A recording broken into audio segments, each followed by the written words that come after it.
Hi everyone, Radhe Radhe. In this video, we're going to be doing chapter 13, verse 5.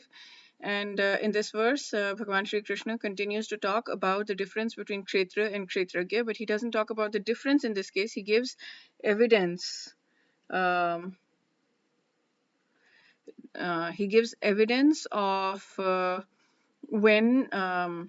fact that the Vedas and the sages in the Vedas have talked about this difference between the Kshetra and the Kshetragya. Okay, so let's do our prayer and then let's sing the verse.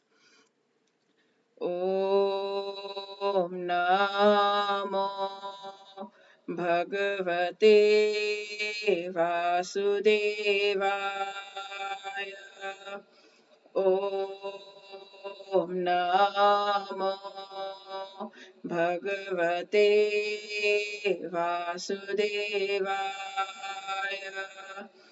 ॐ नमो भगवते वासुदेवाय. Dear Bhagwan Shri Krishna, please help us absorb as much as we can from this verse, this beautiful verse from this beautiful Gita that you have so kindly and mercifully bestowed on us and given access to us. And please help us absorb it so that we can come closer to you, so that we can attain the level of prem, so that we can overcome all of this maya, so that we can become independent from these clutches of maya, and independent of this desire that our soul is constantly saying, I want to enjoy, so we can actually become closer to you, learn real humility, learn real love, and feel ecstatic joy and whatever you want us to feel, basically. Thank you. Okay, so let's sing the verse. ऋषिभिर्बाहुधा गीतं छन्दोभिर्विविधैः पृथक् ब्रह्मसूत्रपदैश्चैव हेतुमद्भिर्विनिश्चितैः. Yeah, tongue twister verse. The knowledge of the field of activities and the knower of activities is described by various sages in various Vedic writings. It is especially presented in Vedanta Sutra with all reasoning as to cause and effect. So he's talking about Krishna is the highest authority. Still, learned scholars and standard authorities always give evidence from previous authorities. So he's talking about this most controversial point regarding duality and non-duality of the soul by referring to Vedanta. So he's saying, Kshetra is the field of activities, and there are two kinds of Kshetragya. This is the important part here. There are two kinds of Kshetragya, the living individual entity, the individual living entity, and the supreme living entity. So Atma and Paramatma, there are two Kshetragyas, not just one. He explained this in the previous verse that the Atma is different from the Paramatma. And then he talked about, so now here he talks about there are 5 stages of Brahman realization: Annamaya, Pranamaya, Jnanamaya, Vijnanamaya, and Anandamaya. So Annamaya is people who only know food, the lowest life forms. And then Pranamaya, one can realize the supreme truth in living symptoms or life forms. Whatever is living is considered is known to be living. Jnanamaya, we can think, feel, will like human beings. Then Vijnanamaya, where mind and life is distinguished from the living entity. That's self-realization. And Anandamaya, realization of all blissful nature. So there are 5 this thing. So Anna, Prana, and Jnana involve the living entities, and then transcendental is Anandamaya. Supreme Lord is Anandamaya. So Vijnanamaya is self-realization, and God realization is Anandamaya, like good understanding God. So I'm not quite sure. I didn't fully understand why he went into that, and I also didn't fully understand why he went into the Vedas, Itihasas, Puranas, Shad Darshan, all of those descriptions. So you can read those if you want to. it didn't help me understand this verse very well. It seems a little bit convoluted. Let me read this one. Great sages have sung the truth about the field and the knower of the field in manifold ways. And this is simpler to understand. It has been stated in various Vedic hymns, especially revealed in Brahma Sutra, with sound logic and conclusive evidence. Okay. Yeah, so that's it for this verse. I wanted to talk about this thing that I had heard. Let me...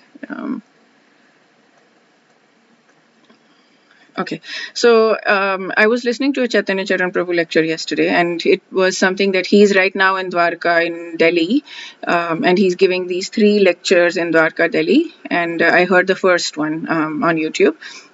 So he was talking about this thing that I absolutely crazy loved. So I'm going to talk about that very briefly to express to you. I mean, just because I love it so much. Basically, I'm just sharing. You don't have to watch this. The verse is over.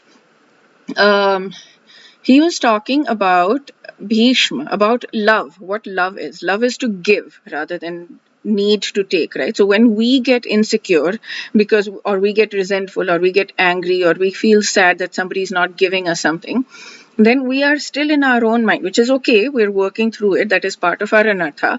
But when we have a very clear understanding that this is an anartha and we want to work through it, then it's faster to work through it. When you know your goal very, very clearly, then you can work towards it faster. If you don't know your goal, then it's not as easy. So I'm just clarifying the goal because it has become clearer to me over the last few months because of this program that I'm doing. And then yesterday's lecture just hit it home, drove it home for me.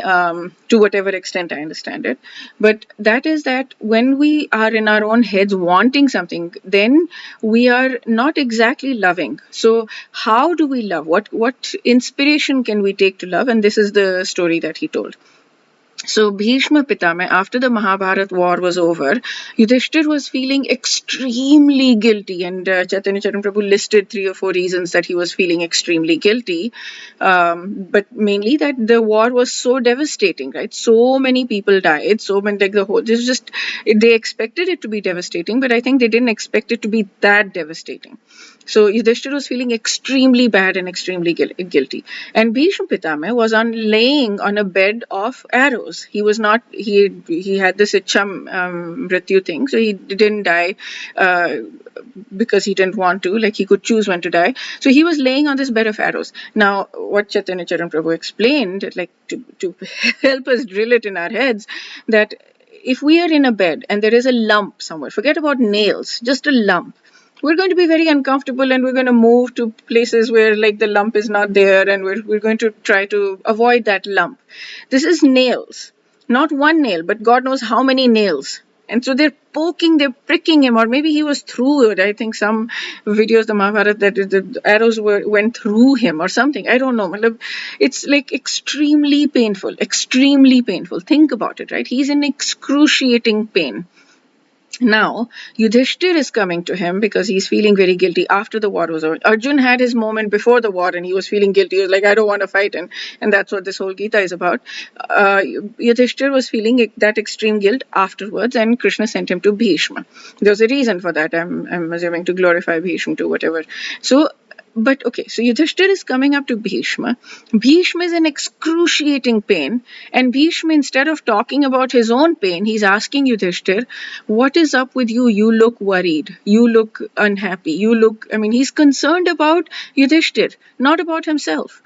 And then Chaitanya Charan Prabhu didn't go into what he explained to Yudhishthir, but he was driving home this point.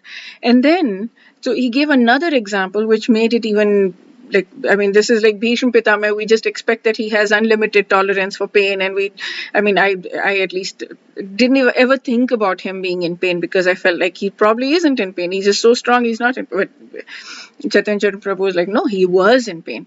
But okay, to make it more realistic, let's say we have somebody in the hospital and they have the person has cancer and he's he's going through chemo and he's in excruciating pain, right? And he's about to die. He's there in the hospital. Somebody comes to visit him, and this person, instead of talking about his own pain or feeling victim or feeling whatever, he's asking the person, you look upset. What is up with you? What is going on with you? And he's asking with genuine concern. Isn't that incredible? Isn't that incredible? That is the goal that we want to get to. That is the ultimate goal. If we have this thing in our head, if we make our prayers, Bhagwan Shri Krishna, please help us get to this goal where we can give to others instead of wanting from them, instead of expecting from them. Oh, I'm dying. This person should do all kinds of things for me. They should like bring me food, bring me flowers, console me, empathize with me, all of that. Like it's just me, me, me, me, me. But even in that moment, if we can look at that person, other person, and say, hey, you tell me what's going on with you. I'm okay. Whatever is happening to me, I'm okay. I'll be okay. I mean, there's nothing I can do about it, right? And if somebody gives, that's fine. So, Radhanath Maharaj in his book The Journey Within, he gives this example as well. He was going through when he hitchhiked from Europe to India, and then he was traveling through India. There was a village that he stumbled across, which was a village filled with leprosy people. So there was like, somebody's arm was not there. Somebody's like, this is just really, I can't even describe it, but really, really, really sad situations. Face melted, arm melted, this, that, all kinds of things. And everybody was jumping on him, wanting money or wanting something. And Radhanath Maharaj did not have anything. He was completely helpless at that time. He was the complete pauper, and he was walking through. There was one woman that he saw, one elderly woman or something. Again, some face melted, arm melted, something like that. And she was laying down, and she looked up at him, and she kind of like blessed him. She had just this huge amount of empathy in her heart for him. She is not worried about herself, but she had this empathy for him, just love, just pure love that she's giving, not wanting. And he sank to his knees, and he said, I don't know, he folded his hands or something, and he just he just received the blessing that she was giving. She was giving him a blessing, so he just received it. And she had so much compassion for him, so much, like he could see. She was looking. I mean, I think he said that she had joy in her face, and she had love in her face. And then he left there after just this brief encounter. He left, and he sat by the river, and he was just contemplating just how much love people. Ooh. He was contemplating just how much love people have in their hearts. It doesn't matter what they're going through within themselves. They just care about other people. This is what love is. So our goal is to get to that. Our goal is to get to a place where we want to just give, and the giving is what. And right now, of course, we're not there. I mean, we want to set boundaries. We want to keep ourselves safe. We want to do everything that we do. We want to maintain whatever we want to maintain. But that is the goal. That is the ultimate goal. And we want to do that with God and with everyone that God loves, which is everyone.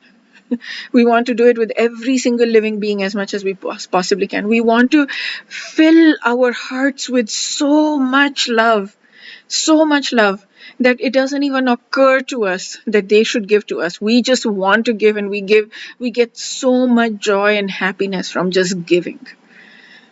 Okay, that's it for this video. We'll do chapter 13, verse 6 in the next video. Wish you a day filled with lots and lots of spiritual growth. Radhe Radhe.